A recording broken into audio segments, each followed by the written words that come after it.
How do we grow this influence of black leaders, men and women, that can represent our industry inside the ANC, inside the policy-making structures?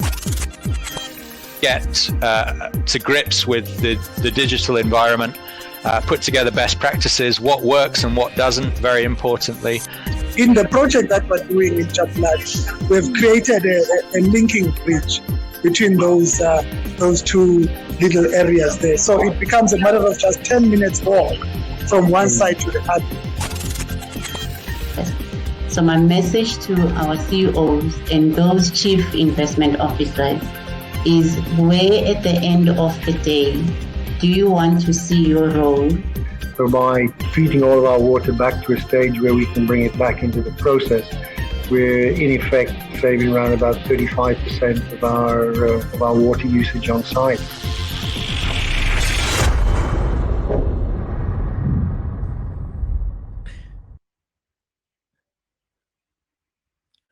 Welcome to greeneconomy.tv. I'm your host and facilitator, Byron McDonald.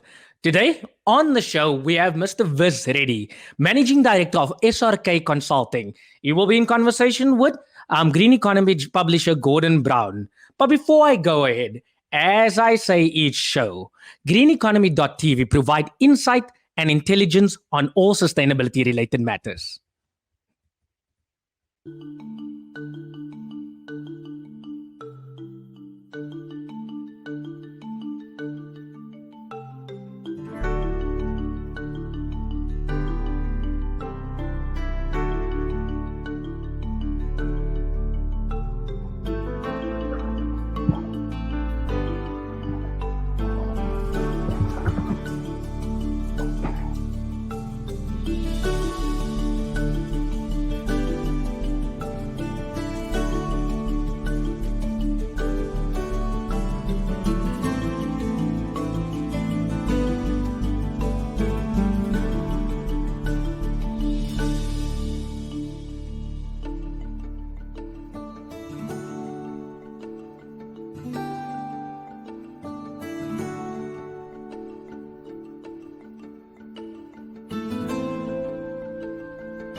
Hi, Byron. Hi, Viz.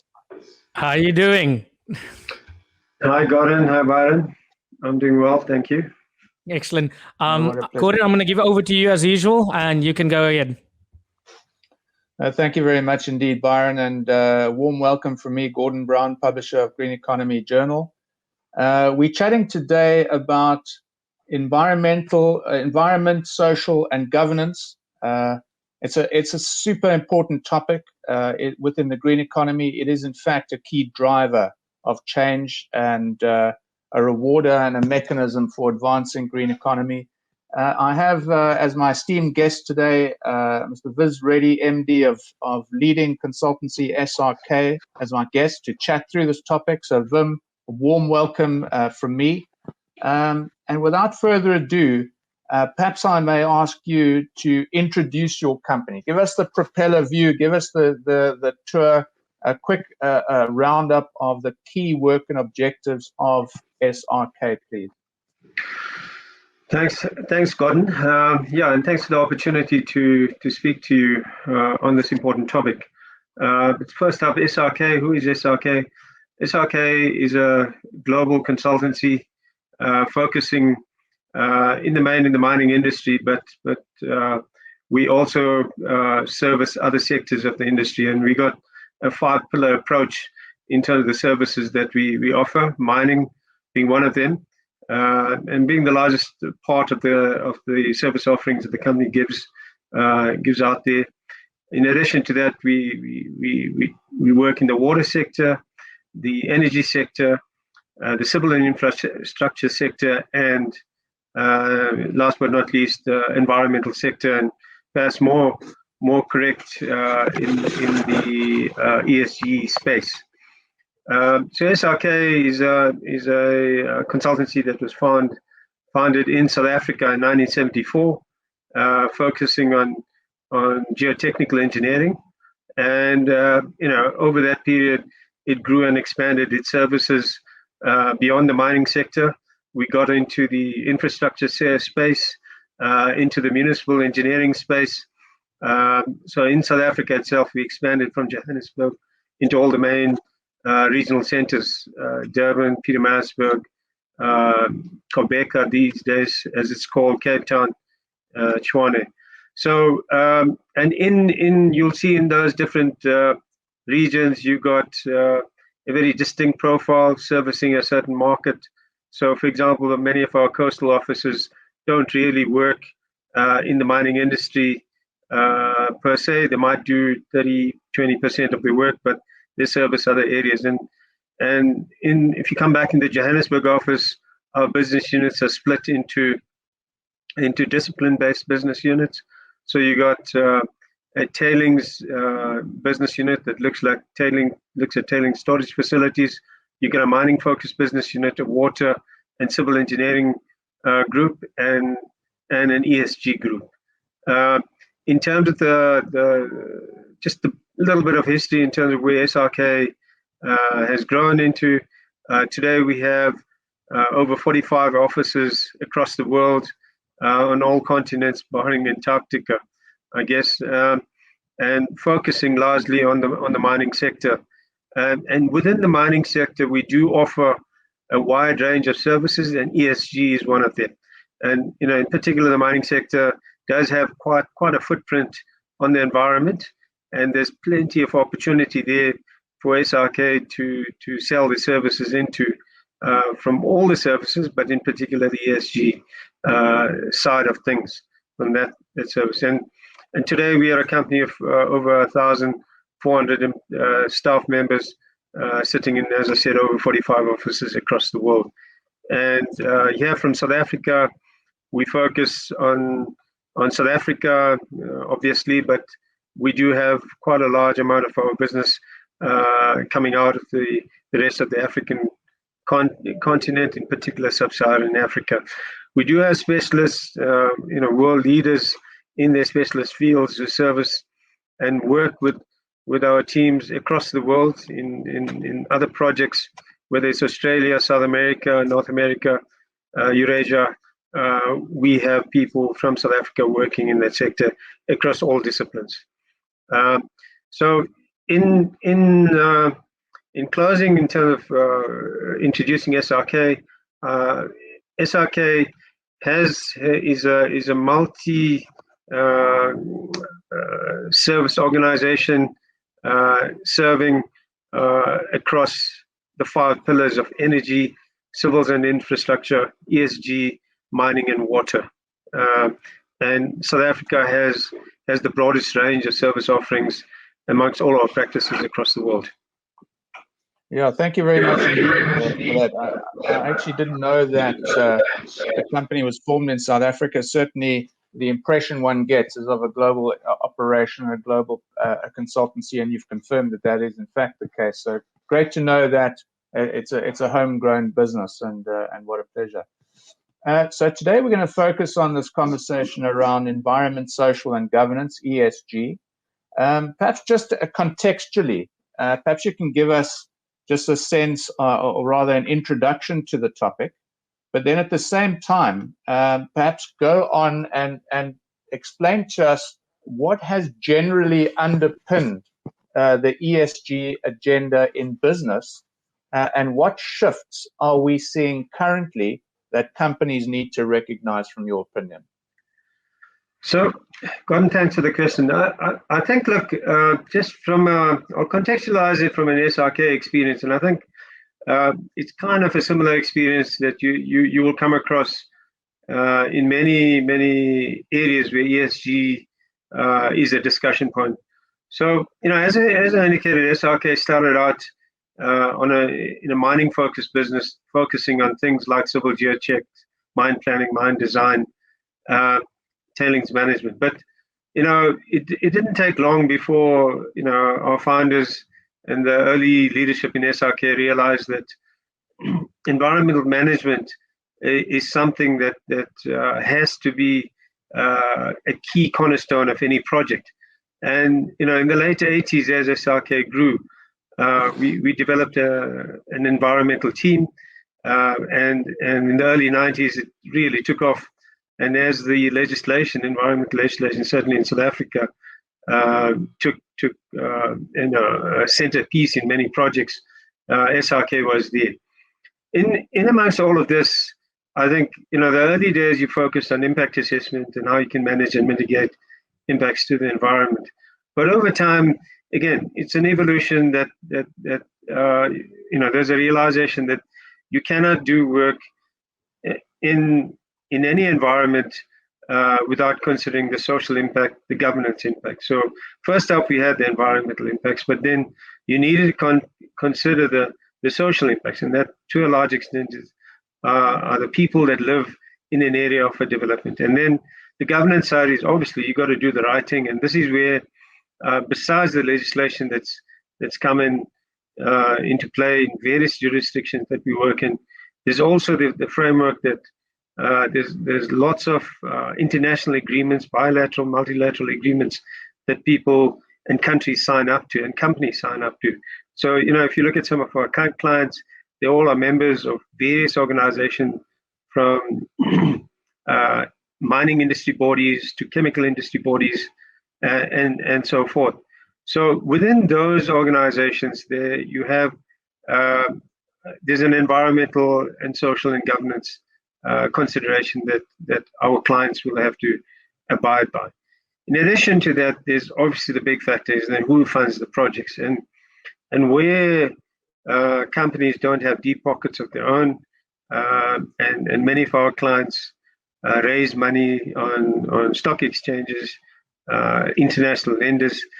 All of them have their own conditions and guidelines with respect to ESG performance, and this is what we see is driving or has driven ESG over the years. But in recent times, I'd say in the last 5 years, but more so in the last three to 2 years, ESG has taken on another element, and that is the end user, as well as the users through the value chain, and this is what is driving it. So it's not that some mine somewhere, for example, is producing something and they won't be held accountable by the end user. So each step along the way, your product is processed further down the line, and at each step there are users of your product and then the processed product that are asking and looking and expected to look after their environmental footprint, and ESG is part of that. Thank you very much. And you've highlighted a very important point there, of course, and that is the ESG considerations down the value chain and how that affects the scoring, or if you like, of the end user, the people at the top of the value chain. An interesting development in this regard is the resourcing, spelled RE-sourcing, the resourcing initiative of the European Union, where members of the global community are committed to sourcing their minerals sustainably. Give us a bit more background about this initiative, and how is SRK involved? Has been working on the European Union's Horizon 2020 Research and Innovation Program. So we've been very much involved in this initiative.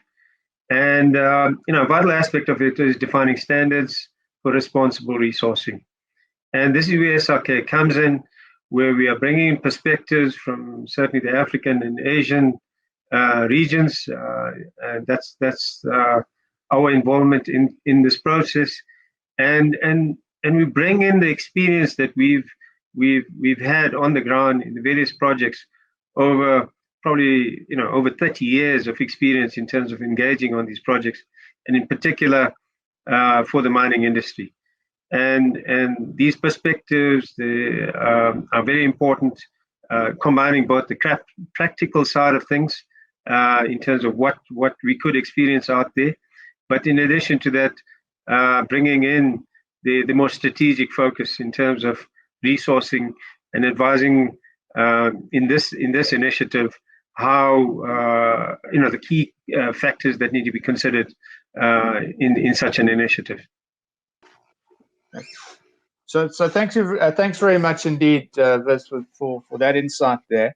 But of course, ESG considerations are not just about the value chain. They also it's a fairly broad matrix of considerations for companies. I mean, why is it so important, for example, under ESG, that companies ensure a holistic approach to their engineering design when they initiate and implement projects? Look, I think ultimately you got to accept that the impact on the environment, the social side, and obviously the governance side and compliance with legislation and multilateral agreements are important. So from that perspective, I think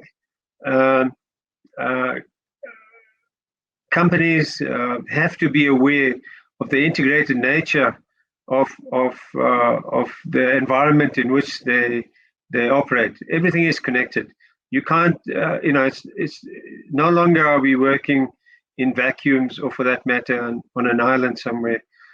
So the first thing is the local impact, and from that perspective, and even if you look at it in the South African context, there's a lot of pressure for firstly any operation, whether it's mining, industrial, to produce and do their business in an environmentally friendly way, safe for the environment, and contributing positively to the environment they work in and they operate in. So that's the first part. Then there's obviously the human side of it, and that is the ongoing upliftment of people in the region or the area or the town they work in and operate in. And I think that's very important. But at the same time, not taking away valuable resources, valuable ground, valuable ways of life from the people in the environment they work in. So that's at a local level. But in addition to that, your product these days can move right across the world. So how does it get used by an end user, and what happens thereafter? And these are complexities that anybody producing any product will have to worry about, because many of the products that are used end up in waste, and you need to find ways in terms of how you're going to reduce the waste. Make sure that when it becomes waste, it can be reused. For that matter, it's not going to leave a negative impact on the environment. So that's the one side of it. I think there's also a responsibility for businesses these days to understand the integrated nature of the impact. So a very good example of that today would be the whole question around global warming and your carbon footprint. So you might be producing something in a place in Europe, but it's definitely having an impact on somebody, say, in the southern tip of Africa. And I think these are important considerations that need to be brought to the table and considered when envisioning a project. And then I think a very important trend that's developing now is that many businesses have to think about closure and how what will happen when they leave a certain space that they're operating in. What legacy are they going to leave? Are they going to leave, for example, coal mine dumps that's going to be smoking for many, many years to come? Taxpayers and local residents who pick up the pieces thereafter. So you got to think about what happens then, not only how you start and how you work through your lifespan of your project. So how are you going to leave? What legacy are you going to leave at the end of it all? Right. So I mean, really, what you're saying is it becomes strategic, really. And what you're saying there is that companies need to look at this strategically. I mean, why would SRK Consulting say that ESG should be embedded within each company's strategy, for example? Well, it's good business. If you're just looking at it from a company perspective, it's good business. It just means that you've got better opportunities in the market. You're more competitive because you in a way, if you look at many projects, there's often a line that goes along saying that you could, in doing so, it's going to cost you a lot more. But time and time and again, improved ESG performance results in better efficiency. And I'll just give you an example. We worked on projects where we are cleaning up legacy sites from decisions and practices that were in place, I'd say, in the 1920s. In fact,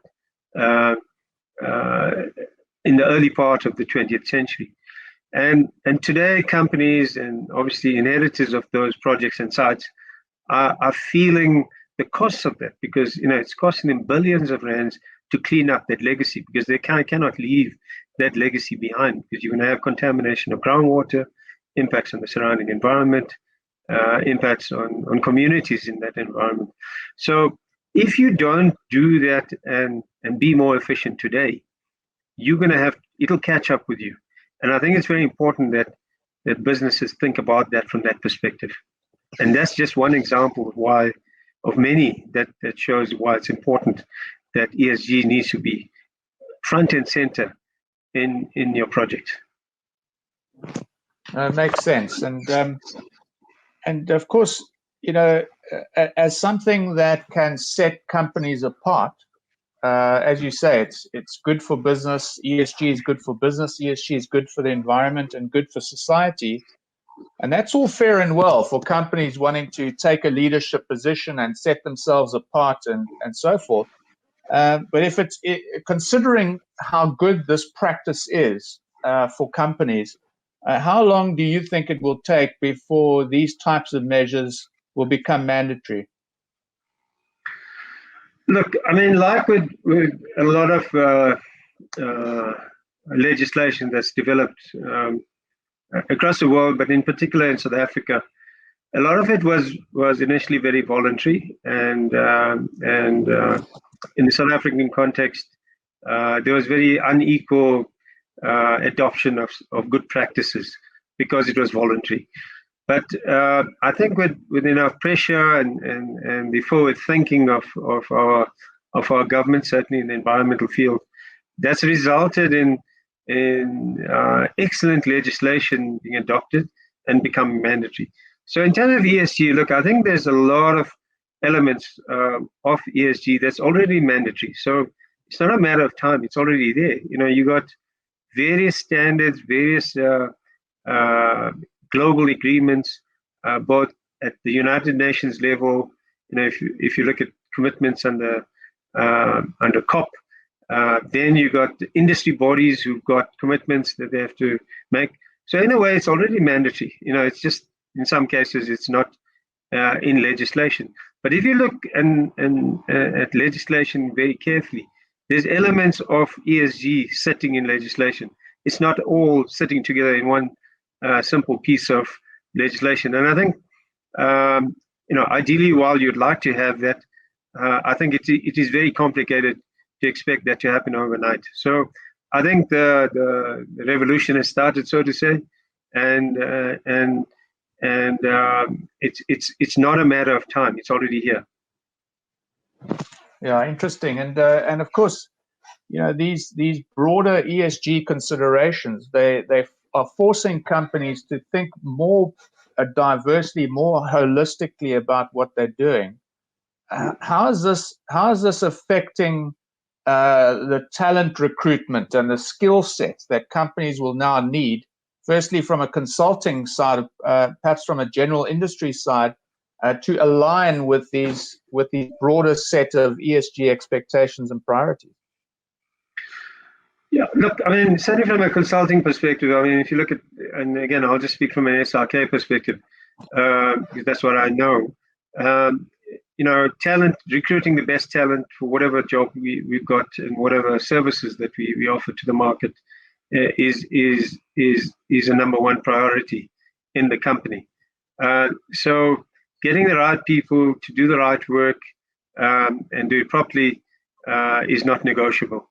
That's the first thing. The other thing is, I think, given the integrated but complex nature of ESG, you need to look at teams and cross-disciplinary teams to get the right outputs coming out of any project, and this is where SRK is well placed to do that. We pride ourselves in having the best team, but in particular multidisciplinary teams, and also we can call on experience from all across the world. And in that way, where we don't have the right experience, we go out and seek and try and bring them into the organization. If not, we partner with organizations, whether it's academia or other, competing consulting organizations or specialists. We bring them into our teams and work in that way. And I think that is probably going to be what's going to happen right across the consulting sector, but definitely even within the business. You can't have the traditional environment manager handling all of these things. You're going to have integrated teams.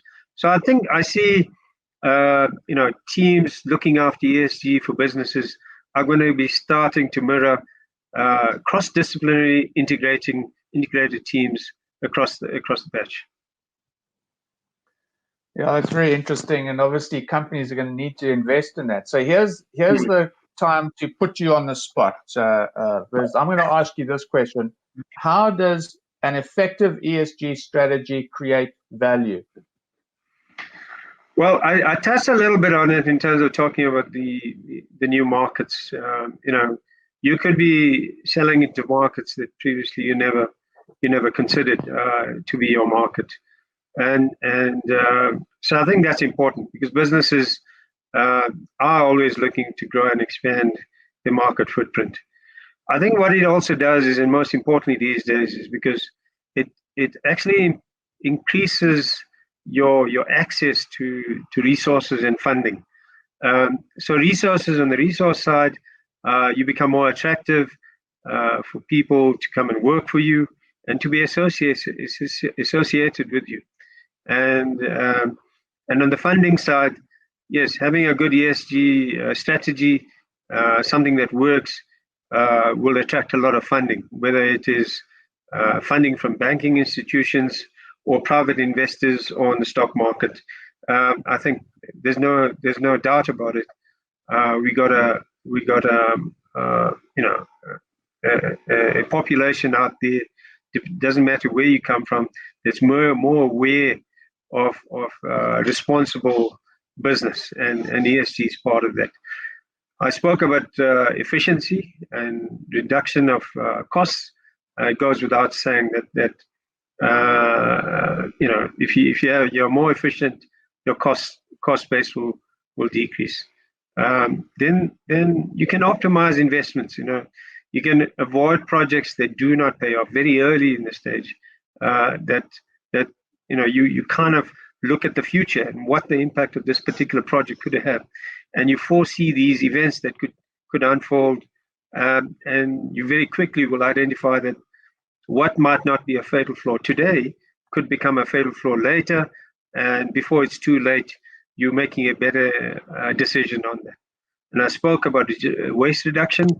It goes without saying, you're kind of reducing waste all along the value chain and not at the start and the end. And ultimately, I think all of this is better for the environment and better for the earth. We want to have a better place to live in, and we want to leave a better place for generations to come. And I think it's very important that we bear that in mind. Yeah, no, absolutely. And so turning now to the follow-on questions in many ways. We've seen companies. This is speaking about value now. I mean, we've seen companies experience environmental and social related catastrophes or crises that have literally wiped the value of their balance sheets. I mean, we're talking about companies like BP with the Horizon project in the Gulf. Situations more locally with the Marikana incident and the effect of that on that business. How does a potential material ESG risk, and then of course the associated ESG related potential opportunities, impact the investment decisions for modern key investors? Look, I think most progressive investors are looking for the ESG performance of any company, and I think on the risk side, I think people are more aware and more sensitized to attracting any risks to their profile. So whether it's an individual investor or another company investing in a company, in a transparent world, it's very difficult to hide your footprint, and you see that on a daily basis on social platforms. That a small misstep gets global recognition and coverage, and I think if you're going to have a negative impact or negative picture in terms of your investment, you will be found out very quickly, and it'll be global, just not local. So you can't hide away from your responsibilities, and I think that risk is important to have in mind. And in addition to that, it can destroy you. And the examples that you shared with us, there are case studies on their own in terms of how value can be destroyed, and reputations as well. On the opportunity side, everything I said about the negative and the risks, the opportunities are there because you'll be an attractive partner to work with. You will be seen to be doing the right thing, and in addition to that, I think the biggest opportunity is making a difference in terms of contributing to better environmental performance, better social performance, better governance and compliance with whatever legislation is in place, and doing business without cheating. And I think it's very important that those opportunities are embraced by investors and companies alike. Yeah, thank you very much indeed for that. And so as we reach the end of our opportunity to speak about this topic, I've got one more question for you, Vis. Obviously, the process of ESG is just that. It's a process. It's about good governance. It's about measuring that. It's about taking care. It's about stewardship and leadership. How do these ESG metrics impact a company's risk management strategy? from your perspective? I think it helps them. Okay, I mean, as we earlier pointed out and discussed, that having a risk, it obviously is going to be negative if you don't manage and mitigate it. So I think from that perspective, the various metrics actually provide you with a pathway to make the right decisions and come out on the right side of your project, instead of leaving a negative legacy in the environment that you operate in, with the people that you work with, and obviously the countries that you operate in, and wherever your product is going. And you can, and I think very important is, you can take charge of your business in a much better way, rather than leave it out there to the market to help you, or not help you, actually, to control which way your business is going. And if you're doing that in a proactive way, I think it only means that you're going to succeed in that way, and leave a positive legacy rather than a negative one. Vis Reddy, Managing Director of SRK Consulting. Thank you very much indeed for your insights. Thanks for sharing that. Thanks for your time today. That's all we've got time for today, folks. See you next time.